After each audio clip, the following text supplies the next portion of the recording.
Thank you for tuning in to MacroView Television, and welcome to the second part of a very special program on U.S.-Taiwan and cross-strait relations here on the Taiwan Outlook. I'm your host and program moderator, Wu Ruiguo. Before we start our discussions, I will again introduce our special guest here in the studio today. Starting with my left is Professor Steve Goldstein from the Smith College, Professor of Political Science, and also the Director of the Taiwan Studies Workshop at the Fairbanks Center at Harvard University. Steve, welcome. Thank you, Raymond. Thanks for having me again. No problem. And next to Steve, we have Mr. Alan Rumberg, who is the former deputy spokesperson for the U.S. State Department and currently a distinguished fellow and also the director of the East Asia program at the Stimson Center in Washington, D.C. Alan? Raymond, thank you very much. I'm glad to be back. Okay. And next to Alan, we have Ms. Bi-Khim Hsiao, who is currently the director of the International Affairs Department of the Democratic Progressive Party and also a party spokesperson. Bi-Khim, welcome. Thank you, Raymond. It's a pleasure to be back on Taiwan Outlook. Yes.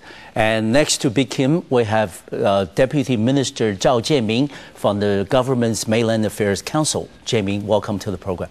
Thank you, Raymond. Pleased to be here. Yes. Well, I'm going to start off with Steve. And Steve, at the end of the part one, the first hour of our discussions, that we were talking about Taiwan's international space, given the fact that there's been tremendous progress, in cross-strait relations between China and Taiwan. Do you still sense that Washington, under President Barack Obama, will continue to support Taiwan's quote-unquote the meaningful participation in international organization? And do you anticipate any more changes under the Obama administration on that issue? No, I wouldn't think so. I've seen no indication that there would be any change. Okay. Nor have I seen any indication that the Obama administration feels that Taiwan's participation in matters of health and climate should not be considered to be very important. Okay. And Alan, if we look back, since May of 2008, there's been a lot of progress in cross-strait relations between the two sides. However, on the front of international space for Taiwan, as we heard from the two distinguished representatives from the opposition and from government in the earlier hour, that there's been mixed signals. And would you then anticipate that given the fact that there is that both sides, Taipei and Beijing, are intent on improving the cross-strait relations further this year, do you then intend that do you expect that there's going to be more goodwill coming out of Beijing on Taiwan's international space this year? Right, Raymond, I don't know the answer to that question. Okay. I think it's a very big and important question. Yes. To me, the answer should be, if it doesn't involve sovereignty, yes, Beijing should be supportive. But I think that there is a view in Beijing that is concerned about how far Taipei wants to go with international space, what its ultimate objective is. Are we talking about what a lot of people have begun to speak of in the mainland, which is peaceful separation? Yes. All of those kinds of things, I think, are factoring into the PRC attitude. So while I would hope there would be considerable progress in opening up on non-sovereignty related international space, I'm not at all sure. Okay, but both our Taiwan representatives mentioned earlier about the possibility of Taiwan participating at the UN Framework Conference on Climate Change. Do you think that's something reachable, likely in the foreseeable future, maybe within a year or 2 years? Again, I don't know. I think that the UN has a particularly sensitive aspect to it. Of course. Bi-Khim talked about the UN and NGO-related UN activities. I think that this, again, from the PRC's perspective, whether it's an NGO or something else, tends to meld into the question of sovereignty. So I think it's quite reasonable. I think the approach to the WHA and observership and ways that had nothing to do basically with sovereignty should be doable.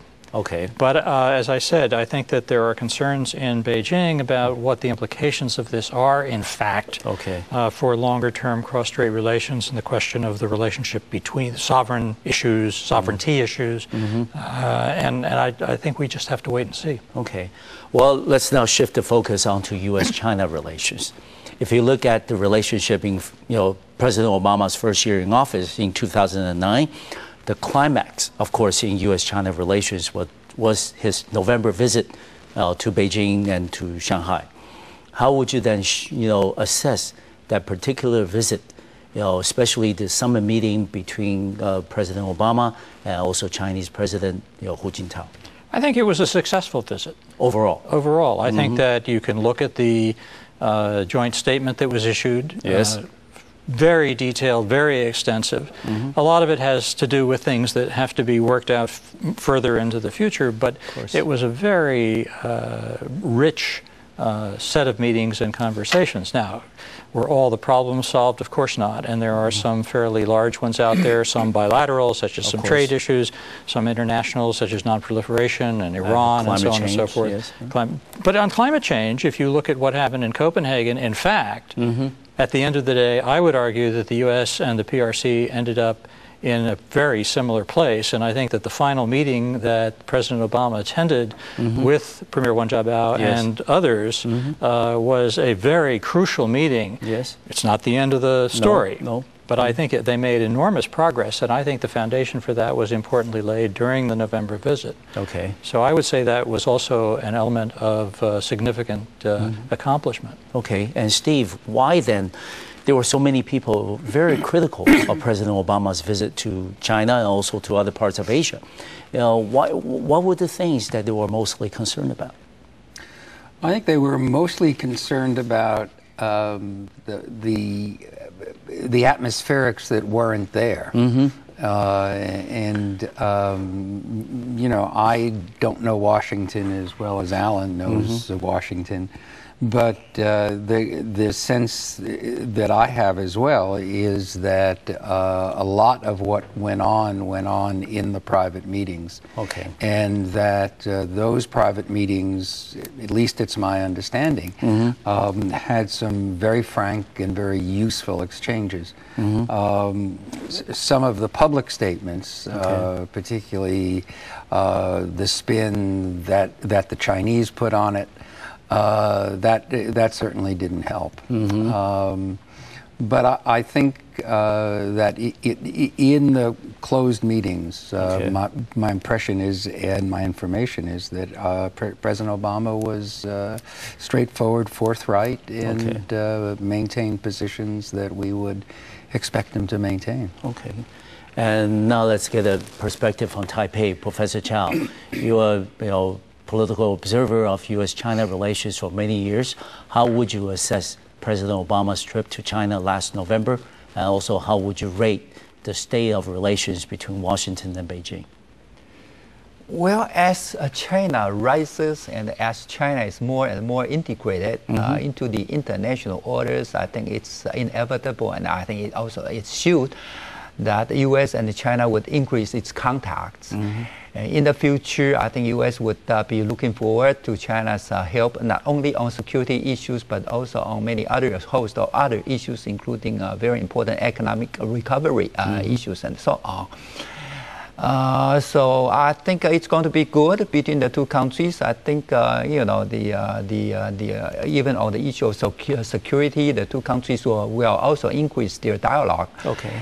But it doesn't worry us. So it's no longer a zero-sum mentality. No. We think we welcome that. We think better relations between the U.S. and China is going to be helpful to our relations, not only with the United States, but with China as well. Okay. The more contacts and the more relations between the U.S. and China are institutionalized, I think it will also contribute to a more peaceful China, which is going to be good to the cause of on Taiwan's side. Okay. And on the other hand, we also have a very strong relations with the United States. We have, we share a lot of common interests, including economic security and political interests. So we don't worry. All right. And Bi Khim, what is opposition party's perspective on President Obama's visit to China? As far as I remember, there were some discussions about the omission of Taiwan Relations Act in the joint statement. And were there any other things that we should be, hearing from the opposition?